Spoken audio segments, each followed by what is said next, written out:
My name's Alexis Harrow. I'm an SEO specialist, social media manager, and my industry is digital marketing. My main role is SEO copywriter, so that means that I write the words that go on websites, both in a language that people reads and that Google reads.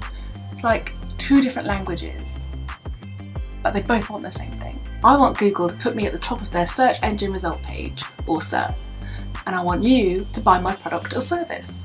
As a data analyst, I study results, numbers and graphs, to evaluate the performance of my SEO campaign. You know when you're scrolling Facebook or Instagram and you see a really cool post and it says sponsored at the top? I use customer research, clever words, great design and hopes and prayers to create an advert that will run across all of Facebook platforms. So that's Facebook desktop, Facebook mobile, Messenger, Instagram, Instagram stories, Facebook stories, anywhere they can put an ad. They're like basic entry-level spies. Facebook allows us to target our ad to specific groups of people depending on our target demographic. You're gonna need a lot of different skills to work in digital marketing, especially SEO and social media. You're gonna need excellent English writing skills. Writing online. You make a typo, your customers will tell you, and they won't say, Alexis, you made a typo. They're going to say, oi, you big brand, you made a typo.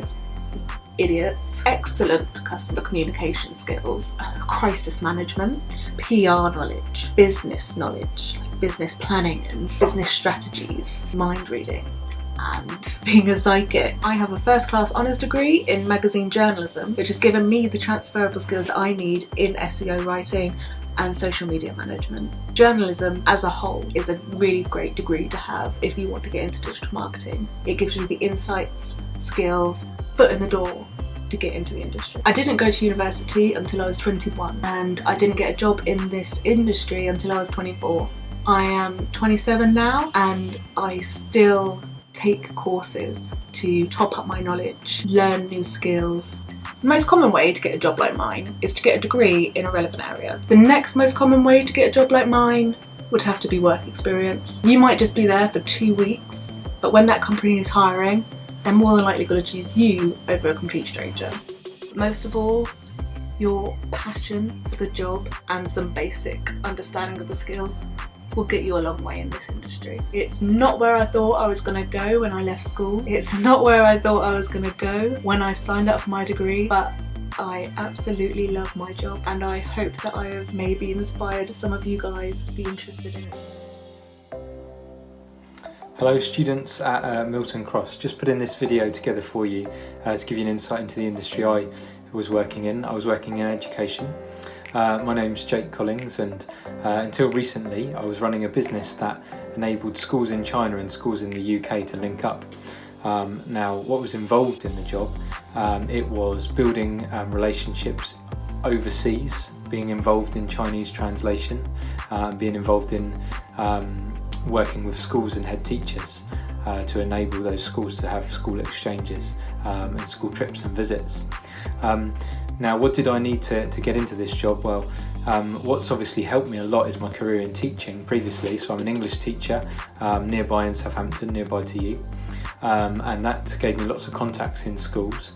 And I also had contacts from university that went to go and work in China, so I kept in contact with them. So always keep in contact with your friends and people you might know, because your network is really important to doing business in the future. So I did go to university, and I did get a degree in order to teach and to get those contacts. Now, the one thing I would say is, as I'm sure you can imagine, I'm now working from home here, and the business doesn't exist anymore because, unfortunately, of course, there's no international travel allowed between the UK and China. Hasn't been for a long time. So luckily, because of my transferable skill, where I've chosen to teach, I've been able to go and get back into teaching, and I'm now teaching English again, online at the moment, and then in September in the classroom. Unfortunately, the old business did offer apprenticeships and internships in getting involved in working with China, but we don't offer that anymore. As I say, we don't exist, unfortunately, so back into teaching now. Thanks for your time all, and hope this is useful to finding out a little bit about careers in education. Hi, I'm Kim and I'm an outreach coordinator at the University of Portsmouth. Outreach in higher education is about raising people's awareness of all the routes available to them in education. So we don't go into schools and say that everybody has to go to university. Our job is to make sure that everyone knows all of the facts about all of the options that they have, so everyone knows they have the option to go to university, but they don't have to. So we work really hard to make sure that school students have all of the facts and information so that they can make informed choices about what they want to do with their future. We do a lot of myth busting in outreach. So we run events, we go into schools, we deliver workshops and activities, but we also work with the universities that we're based in to make sure that accessing the university is as fair as possible. So for example, I sit on the University of Portsmouth's working group for supporting care leavers.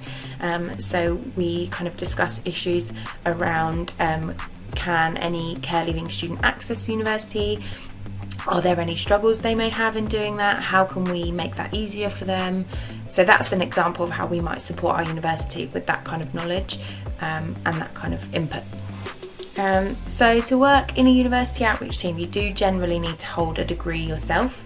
It's not usually about the degree subject that you studied, but for example, I studied art. But it's more about having the experience of university life and having that kind of level of education. As a university, we do offer degree apprenticeships as well as our full-time degree courses, but also as a member of university staff you are able to access the degree apprenticeships that we offer as well, so you can train for a degree alongside your job role. If you maybe didn't already have a degree or you decide that's now something you want to work towards, you don't have to stop working necessarily to do that, so that's really good. I hope that was helpful and thank you for listening. Hello everyone, I'm Vicky from Portsmouth College, and hopefully today I will give you a little insight into my job role and hopefully to help you discover what you want to do, which is the main thing. So I have 3 job roles within Portsmouth College: a careers advisor, a son progression mentor, and also a school liaison coordinator. So 3 of my job roles are all completely different, and I work with all various students depending on what the need is in that day. So it's very different on a daily basis, which suits what I want for a career. And it's also helping students deciding what they want to do, which is the part of the job that is really rewarding and I really enjoy.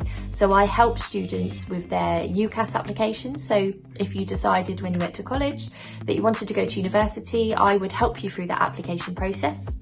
I also help students apply for apprenticeships, H&Ds, H&Cs, degree apprenticeships, you name it. Whatever you come to me for in the college, I will help you and guide you through the application process.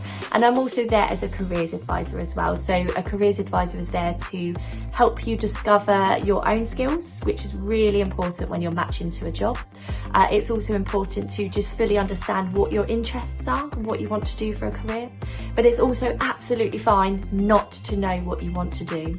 If you asked me at your age what I wanted to do, I never in a million years would have said a careers advisor. So I have just all of a sudden found a job that I absolutely love. It's something that I enjoy every day. It's something that suits my skill set and what I want to get out of my career. So you will eventually find your way, and it's absolutely fine not to know. If anything, it's a good thing because you can start eliminating what you don't want to do, and eventually you will find your path.